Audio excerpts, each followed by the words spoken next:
তো চলো আজকে একটা পজিটিভ ভাইব দিয়ে ভিডিওটা শুরু করি। এটা হচ্ছে মিমির একটা নাচের রিহার্সালের কিছুটা অংশ। গত বছর মিমির কোচিংয়ের অ্যানুয়াল প্রোগ্রামের রিহার্সালের অংশ। তো এই যে এই মুহূর্তটা কেন শেয়ার করলাম তোমাদেরকে বলি।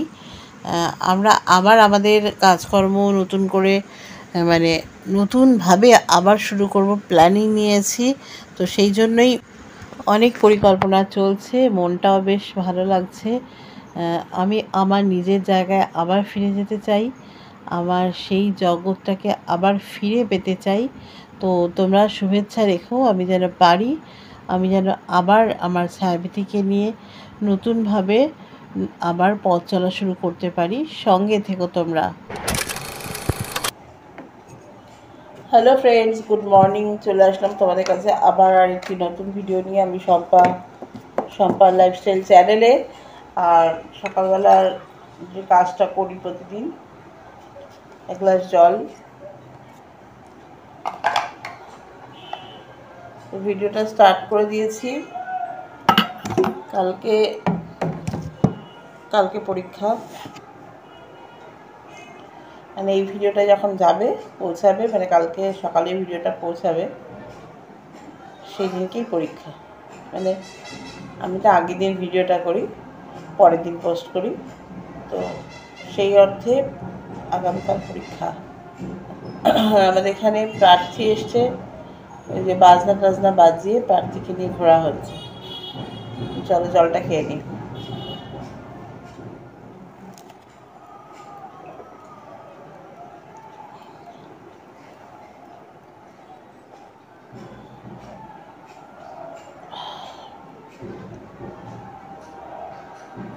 খুব শান্তি। চলো চা করবো, টিফিন বানাবো, সঙ্গে থাকো। তো সকালে টিফিনের জন্য একটু পরোটা ভেজে নিচ্ছি। আর বেশ কদিন বাদে আজকে পরোটা খাওয়া হচ্ছে, কারণ আজকে মঙ্গলবার, শনি মঙ্গলবার তো রুটি খাই না, তোমরা জানো। তো যাই হোক, ওই পরোটা ভাজি আর সেই সাথে আলু ভাজাও করে নেব একটু। তো যাই হোক, আর যেটা বলছিলাম তোমাদের, যে ভিডিওটা দিয়ে স্টার্ট করলাম তোমরা দেখলে, মিমির নাচের রিহার্সালের ভিডিও। ওটা আমাদের ছায়াবিথির অনুষ্ঠানের রিহার্সাল নয়, ওটা ওর কোচিংয়ের প্রোগ্রামের রিহার্সালের। কিন্তু আমাদের আবার ছায়াবিথি কাজকর্ম শুরু করার কথা ভাবনা চিন্তা করছি। সেদিনকে স্যারও বলেছেন যে আবার করে যাতে শুরু করি। তো তো আমি জানি, আমি এই কাজগুলো থেকে সরে আসাতে মানে আমার যতটা কষ্ট, আর যেই মানুষগুলো আমাকে দেখেছেন, আমি সারা বছর বাচ্চাদের নিয়ে নানান ধরনের কালচারাল প্রোগ্রাম বা নানান ধরনের কর্মসূচির মধ্যে থাকতাম, সেই মানুষগুলোরও খুব খারাপ লাগে যে আমি আমার যে জগৎ, সেই জগৎ থেকে আমি সরে এসে অন্য রকমভাবে নিজের জীবনযাপন করছি। তো আসলে আমার নিজস্ব কিছু নির্দিষ্ট কাজ আছে, নিজস্ব নির্দিষ্ট কিছু কর্ম আছে, সেখান থেকে আমি সরে এসেছি। তো আবার আমাকে নিজের ফিল্ডে, নিজের যথাস্থানে ফিরতে হবে। তো যাই হোক, দেখো আমি আলু ভাজাগুলোকে এরকম একটু লাল লাল করে ভাজি, তাতে আলু ভাজা খুব সুস্বাদু হয়, খুব ভালো লাগে। তো আলু ভাজাটা আমি একটু সময় নিয়ে একটু যত্ন করে ভাজি।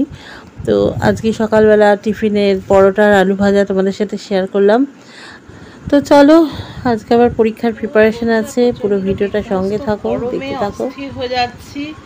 আর এই এখন বিকেলবেলা অরূপ তো গেছে অফিসে। আর তোমাদের বলি, অরূপ এক জায়গায় জয়েন করেছে। আর মিমি গেছে ওর এক বন্ধুর বাড়িতে বিশেষ দরকারে। তো আমি এখন একটু স্নান করবো। বিকেলবেলা প্রচণ্ড গরম লাগছে, পারা যাচ্ছে না। সেই আবার গরম ঘুরে চলে এসছে। তো স্নান করতে যাচ্ছি, স্নান টান করে ফ্রেশ হয়ে বসে কালকে পরীক্ষার পড়া রেডি করতে হবে। তো বন্ধুরা, পরে ফিরে আসছি। ঘরের অবস্থা খুব খারাপ, কাজকর্ম কিচ্ছু করা হচ্ছে না। মানে আজকে মঙ্গলবার নিরামিষ ছিল, আর রান্না করার আমার এখন ফুরসত নেই পড়াগুলো নিয়ে। তোমরা তো দেখেইছো কালকে, প্রচুর পড়া। আমি পারছি না, আমি জানি না আদৌ পাস করতে পারবো কি না সম্ভবই না মনে হচ্ছে, জানি না কী হবে, দেখা যাক। তো যেহেতু আজকে মঙ্গলবার নিরামিষ, আর এই গরমের মধ্যে ডাল আর ভাজা দিয়ে, সকালবেলা অরূপ একটু বেরিয়েছিল টিকিট কাটতেও বাইরে যাবে, তো ডাল আর ভাজা দিয়ে আজকে একদম চালিয়ে দিয়েছি, কিছু করার নেই। এত গরম, তার মধ্যে এত মানে লেখাই আজকে কমপ্লিট করলাম, প্রচুর কোশ্চেন, না এখনও পুরো কমপ্লিট হয়নি, কিছু বাকি আছে। তো জানি না, ঘাড়ের এখান থেকে অসম্ভব একটা পেইন হচ্ছে, কাল রাত্রি থেকেই না আমার মানে ঘাড়ের ঠিক এরকম জায়গা থেকে একটা পেইন হচ্ছে, মারাত্মক পেইন। জানি না কেন, এত গরমে কিনা শরীর একদম ঠিক লাগছে না। যাই হোক, চলো পরে ফিরে আসি। বন্ধুরা দেখতে পাচ্ছ আমি সন্ধ্যাবেলা সব নিয়ে বসেছি, চায়ের সাথে একটু পাঁপড় ভেজে নিয়েছি, আর ওখানে একটু ঠান্ডা জল আছে।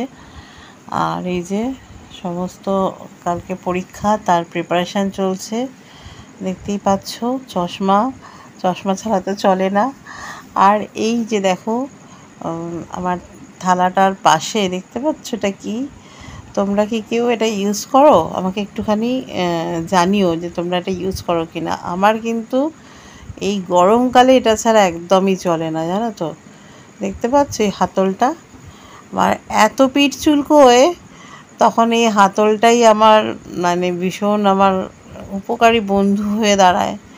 তো এই হাতল ছাড়া আমার একদম চলে না। তোমরা কারা কারা আমার মতন হাতল দিয়ে পিঠ চুলকাও, সেটা আমাকে কিন্তু একটু কমেন্ট করে জানিও কেমন। ভারী মজার ব্যাপার সত্যি, গরমকালে কি পিঠ চুলকায়, তাই না। আর ওই যে পাঁপড় ভাজা আর চা নিয়ে বসেছি, দেখতেই পাচ্ছ। আর এখানে একটা ঠান্ডা জল আছে, ঠান্ডা জল বললেই গলা শুকিয়ে যায়, মনে হয় একটু ঠান্ডা জল খেয়ে নিই। কী গরমটাই না পড়েছে, তাই না। তো চলো এই মুহূর্তটা তোমাদের সাথে শেয়ার করে নিলাম, আশা করি তোমাদের ভালো লাগলো, সঙ্গে থাকো। তো বন্ধুরা অনেক গরম পড়েছে, পারা যাচ্ছে না, কিন্তু সন্ধ্যাবেলা একটু চা না খেলে আমি একটু এনার্জি পাবো না। কালকে পরীক্ষা, আমি জানি না পরীক্ষা কেমন হবে। আর চাটা খেয়ে এসে তোমাদের কিছু কথা বলতে চাই, সেটা চা খেয়ে এসে তারপর বলবো। তো সঙ্গে থাকো, সম্পার লাইফস্টাইল চ্যানেল দেখতে থাকো, ফিরে আসছি।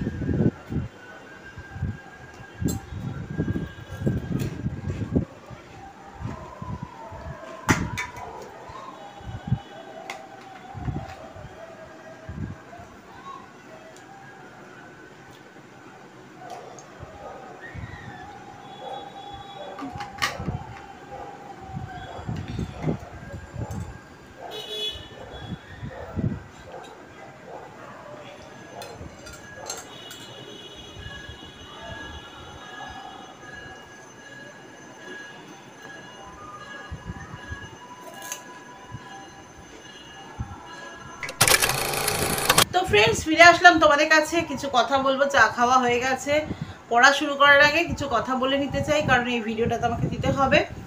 তো মেইন কথা হচ্ছে যে আজকে দেখো ইউটিউবটা স্টার্ট করেছি, দেখতে দেখতে 2 বছর অতিক্রান্ত হতে চললো। আমি 22শে জুন থেকে স্টার্ট করেছি, তো 24শে জুন চলেই আসলো, ঠিক আছে।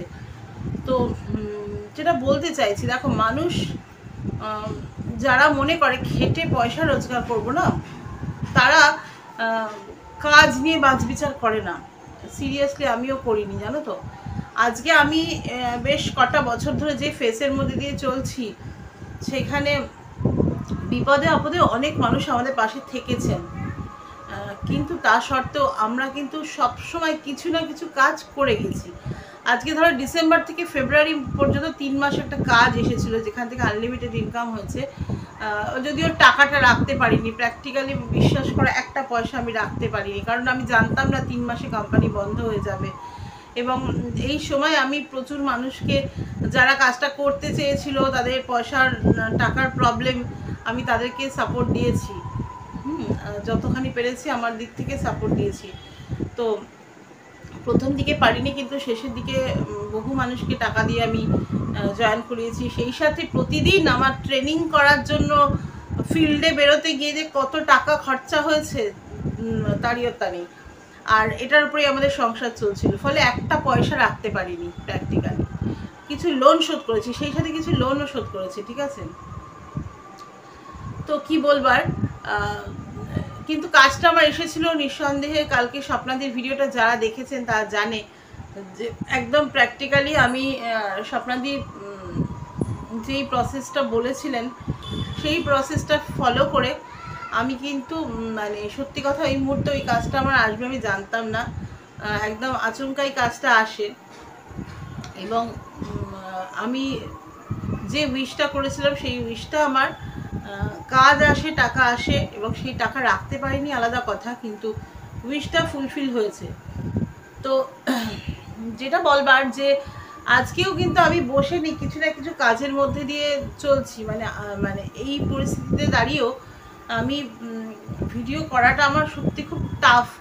এই পরিস্থিতিতে দাঁড়িয়েও কিন্তু ভিডিও করে যাচ্ছি, কারণ ভিডিওটা আমি করব, আমি যেহেতু কমিটেড।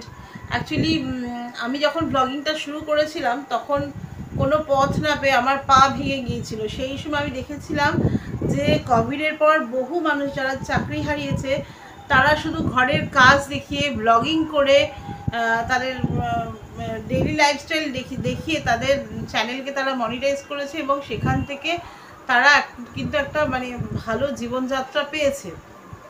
তো সেইটা দেখে আমি ইন্সপায়ার হয়েছিলাম। যখন আমি পা ভেঙে 3 মাস ঘরে বসেছিলাম তখন আমি কি করব, কোনো একটা কাজ করতে চাই, কি করব কিছু দিশেহারা হয়ে গিয়ে তখন আমি এই ব্লগিংটা শুরু করি এবং নিজের